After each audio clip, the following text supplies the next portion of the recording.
Hola a todas y a todos. En este videito vamos a discutir algunos aspectos conceptuales relacionados con los contenidos del bloque de los materiales para cuarto grado. En particular, nos interesó enfocarnos en los aspectos relacionados con el calor y la temperatura, su relación con los materiales y en particular los metales y el modelo de partículas como el marco conceptual que subyace a las ideas que queremos que las y los niños de cuarto grado aprendan. Este es un tema particularmente interesante debido a que las y los niños probablemente lleguen al aula sosteniendo ideas alternativas acerca de los fenómenos relacionados con el calor y la temperatura. A veces las y los adultos también tenemos ideas erróneas sobre estos temas. Y muchas veces las sostenemos y las reforzamos desde nuestro discurso en el aula. En otros videos exploraremos aspectos didácticos relacionados con estos contenidos y presentaremos una última parte de la secuencia didáctica que les proponemos. También discutiremos la experimentación como modo de conocer especialmente privilegiado para los contenidos del bloque de los materiales y sus cambios. Vamos a empezar entonces. Veamos primero qué nos dice el diseño curricular y analicemos rápidamente la progresión de estos contenidos a lo largo de la escolaridad. En el primer ciclo, las y los alumnos tienen un primer acercamiento a los materiales y sus estados de agregación. Hablan así de materiales sólidos y líquidos y del aire como un ejemplo de un material en estado gaseoso. Como en este ciclo el eje de la unidad y la diversidad es la principal forma de acercamiento a las temáticas sobre el mundo natural, se dedican a identificar lo que tienen en común y lo que tienen de diferente, incorporando algunas propiedades de los materiales que son útiles para clasificarlos. Por ejemplo, hablan de fluidez, transparencia, color, etc.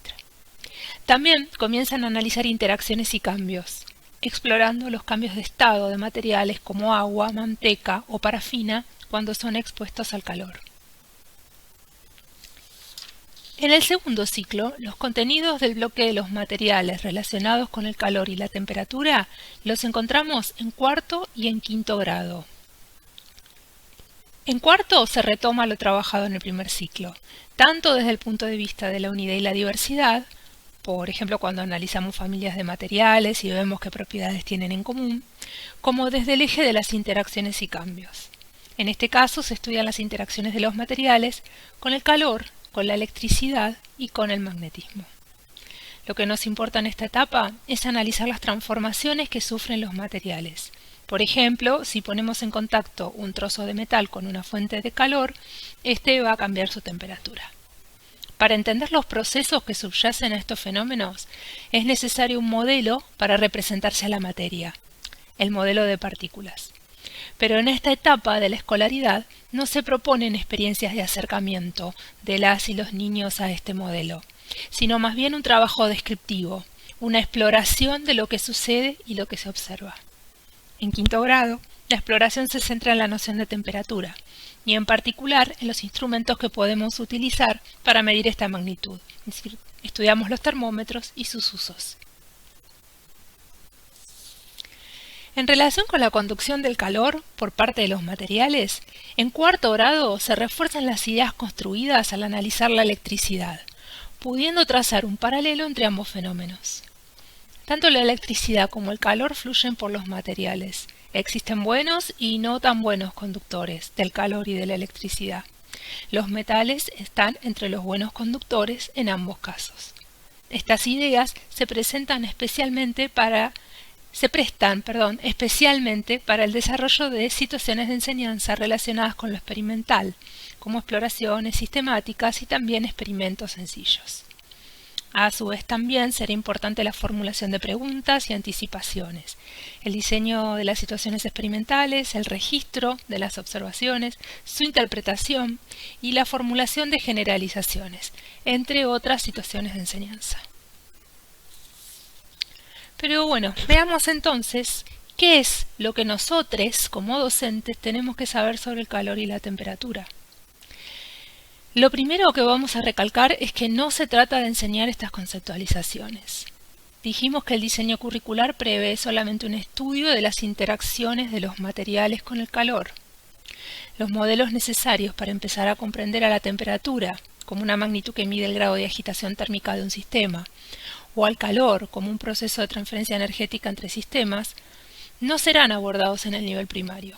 Quedarán para los años superiores de la escolaridad media porque son complejos para las y los niños. En este video entonces hablaremos de las nociones e ideas que nosotros como docentes necesitamos manejar para poder acompañar los aprendizajes de las niñas y los niños. Vamos.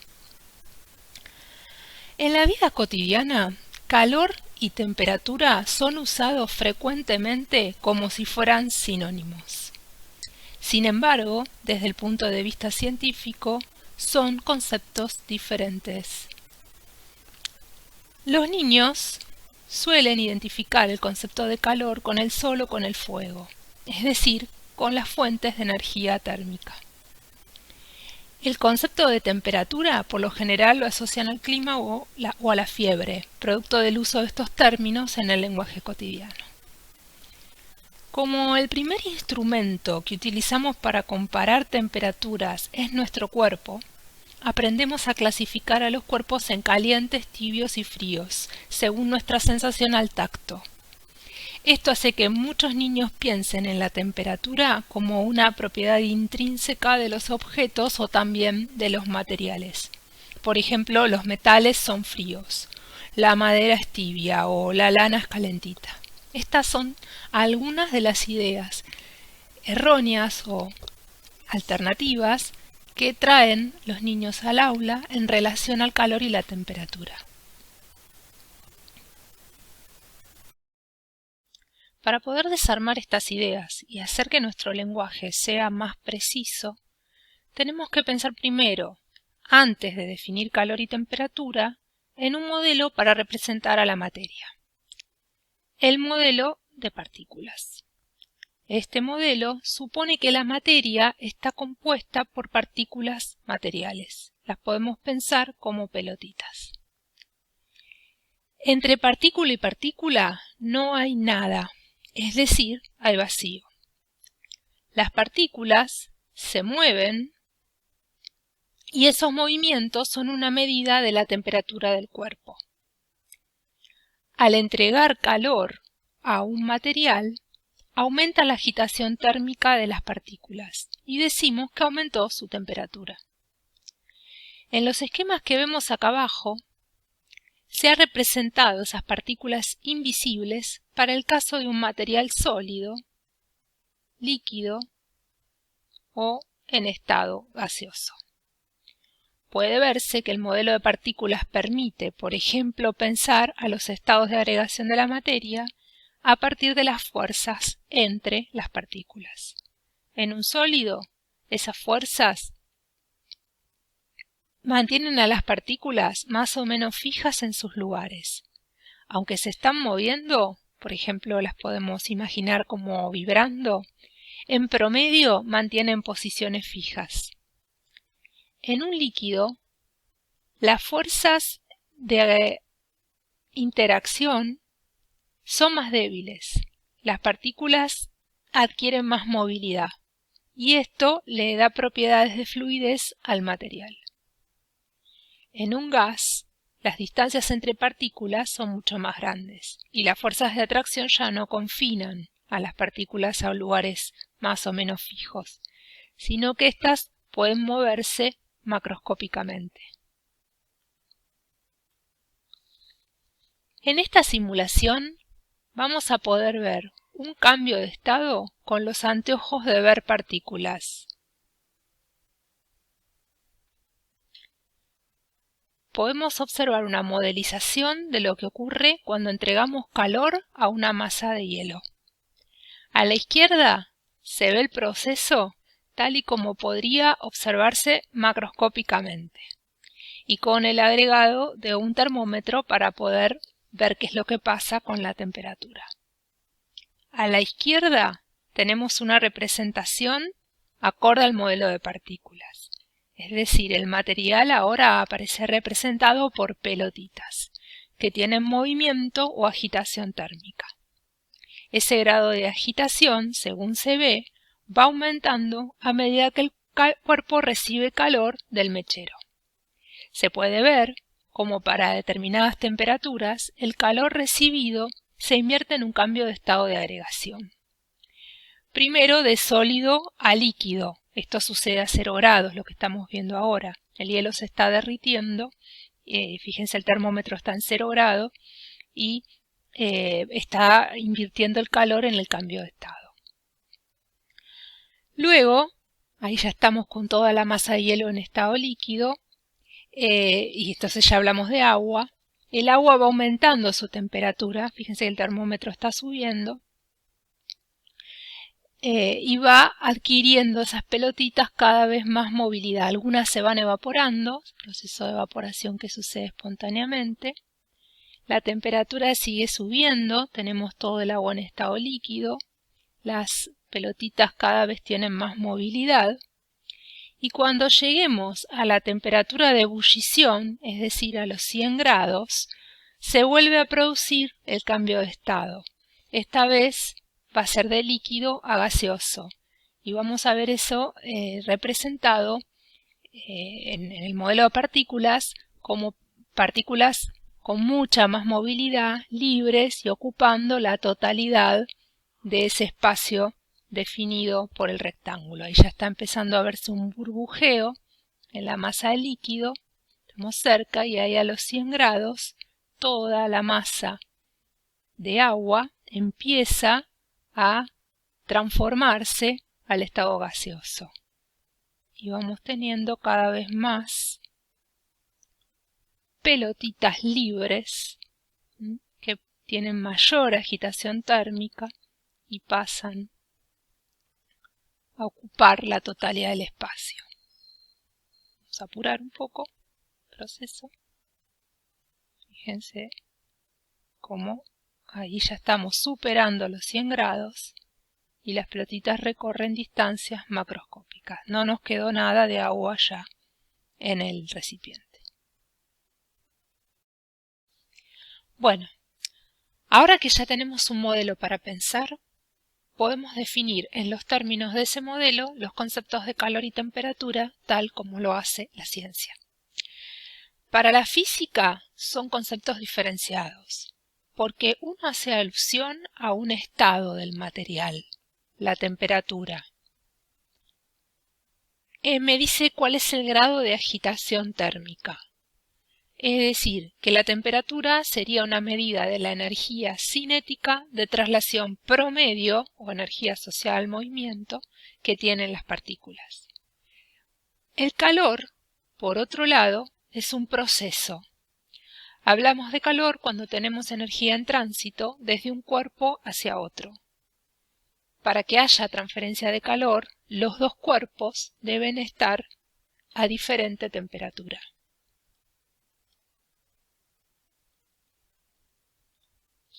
Acá, en el dibujito que ven abajo, tratamos de representar esa diferencia entre ambos conceptos. Ahí lo que vemos son dos cuerpos, una taza de café y el aire que la rodea. Cada uno de ellos tiene una temperatura asociada. Y por el hecho de haber una diferencia en las temperaturas, y además porque están en contacto, va a existir una transferencia de calor, representada acá con una flecha, desde el cuerpo que está a mayor temperatura, el café, hacia el que está a menor temperatura, en este caso el aire.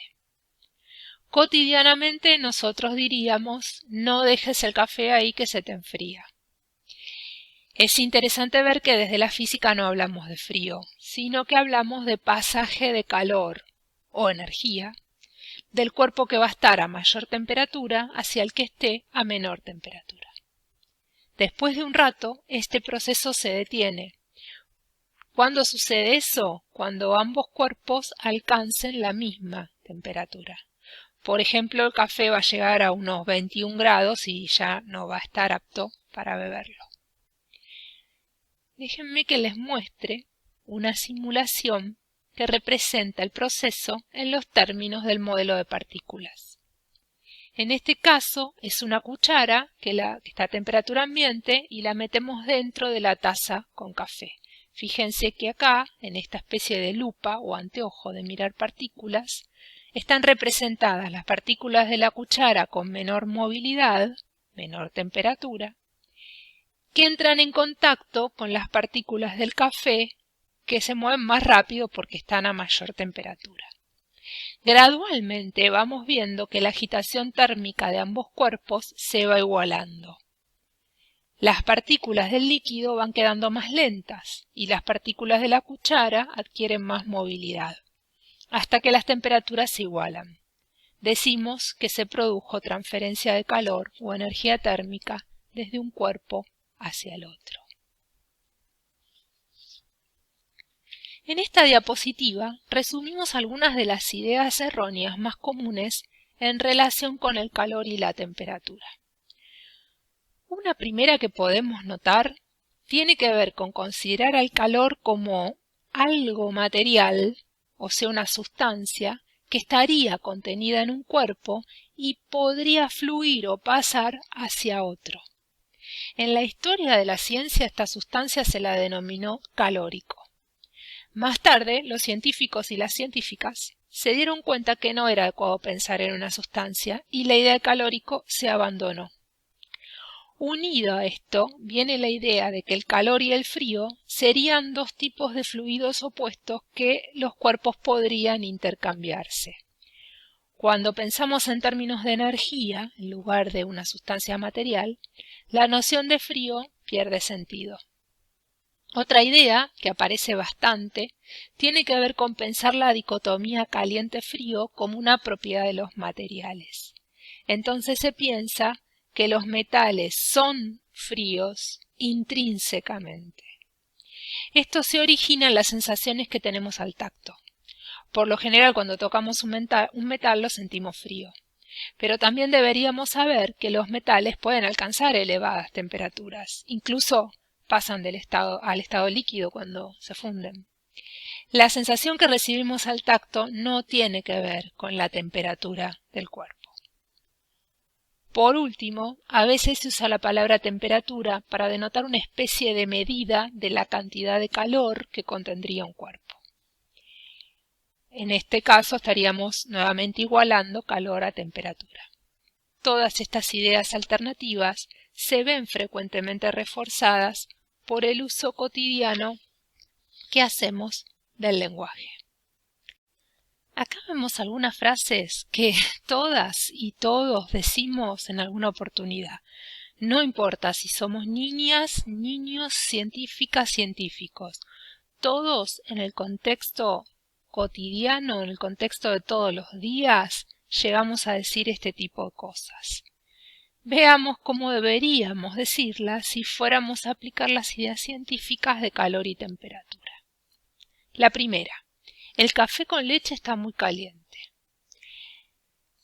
Si voy a pensar en lugar de caliente y frío en términos de temperatura alta o temperatura baja, debería decir la temperatura del café con leche es elevada. Suena un poco presuntuoso, pero todavía no parece grave. Veamos la segunda. Esta campera me encanta porque es calentita. Ya acá la cosa se va poniendo más complicada, porque si tuviera que decirlo científicamente, sería algo como: esta campera impide que mi cuerpo ceda calor al ambiente. Es decir, la campera me está aislando, lo que está haciendo es impedir la transferencia de calor. Pero ya es raro, ¿no?, si hablamos así. Vamos con una más. Cerrá la ventana que entra el frío. Acá aparece la idea de frío, que dijimos que desde el punto de vista de la ciencia no tiene lugar. ¿Cómo se debería decir? Cerrá la ventana para evitar que pase calor al ambiente. Es decir, en vez de pensar que hay algo que está afuera, que es frío, que entra adentro, estamos pensando que el proceso, el flujo de energía es al revés. Es desde el objeto que está a mayor temperatura, por ejemplo, si el ambiente de la casa está calefaccionado en un día de invierno, ese objeto que está a mayor temperatura cede calor al exterior. La última me parece que ya se gana todos los premios, en lugar del tengo calor, que habitualmente decimos en verano, ¿qué tendríamos que decir? Bueno, algo parecido a no logro intercambiar calor eficientemente con el medio ambiente. Ya creo que nadie en su sano juicio hablaría así. Revisemos ahora algunas situaciones que están planteadas en la secuencia en relación a la conducción del calor y los materiales. Primero, para eso, veamos una simulación de un experimento que es tradicional para que nos ayude a pensar los experimentos planteados, más caseros, planteados en la secuencia. En esta simulación vemos una barra que es de dos materiales. La tenemos que pensar compuesta, los colores indicarían diferentes materiales. Si tocamos acá, agregamos una fuente de calor que empieza acá a calentar este punto. El calor estaría viajando por la barra tanto hacia la izquierda como hacia la derecha. Y estas velitas que se ven acá, que serían trozos de parafina, se irían derritiendo, es decir, aumentarían su temperatura a medida que el calor viaja desde el punto más caliente que está en contacto con la vela hacia los extremos del material. Los termómetros son alternativos, ¿no?, a la parafina, otra manera de indicar la temperatura en ese punto del metal, del material. Podría ser que esto fuera un metal y esto fuera un material como la madera o más aislante. Lo que se ve acá es que ese proceso de conducción del calor depende de las propiedades del material. Algo parecido intentamos hacer con las niñas y los niños en la secuencia, usando en este caso platos de distintos materiales. Esto estaba relacionado con una situación problemática planteada previamente, que después era como reproducido la situación ahí planteada en una situación más controlada con algunos materiales. Por ejemplo, acá propusimos platos de telgopor, de aluminio y de plástico. En lugar de una fuente de calor vamos a hacer al revés, vamos a usar el ambiente como un objeto que está a mayor temperatura, y el cuerpo que vamos a poner en estos platitos o dentro de estos recipientes formados por dos platitos va a ser un trozo de hielo. Esto tiene que ver con trabajar con materiales que tengamos disponibles o más fácilmente disponibles en casa.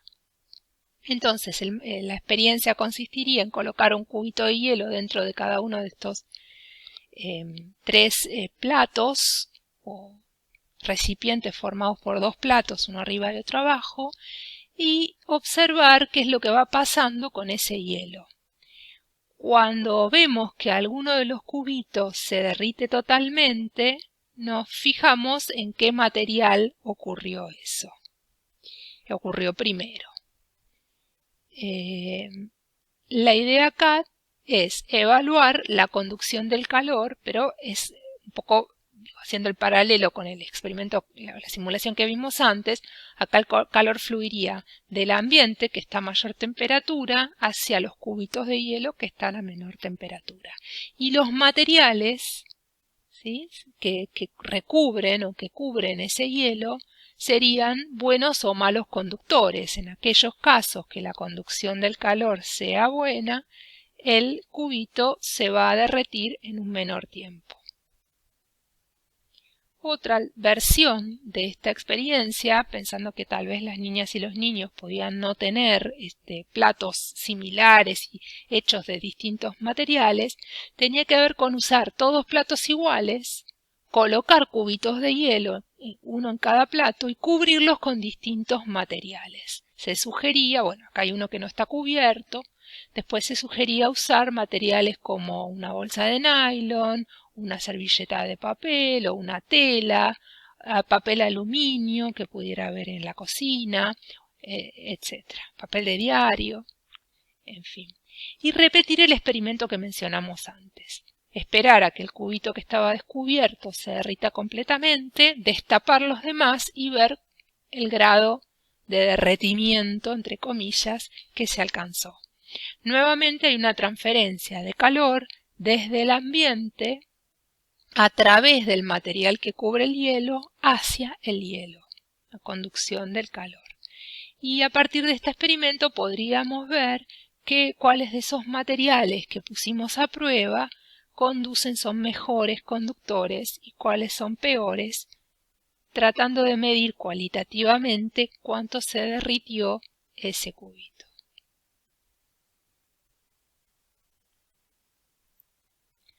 Bueno, hasta acá nos ocupamos de los aspectos conceptuales relacionados con el calor y la temperatura. Esperamos que estos comentarios les resulten de utilidad y nos vemos en el próximo video o en los foros de intercambio. Hasta luego.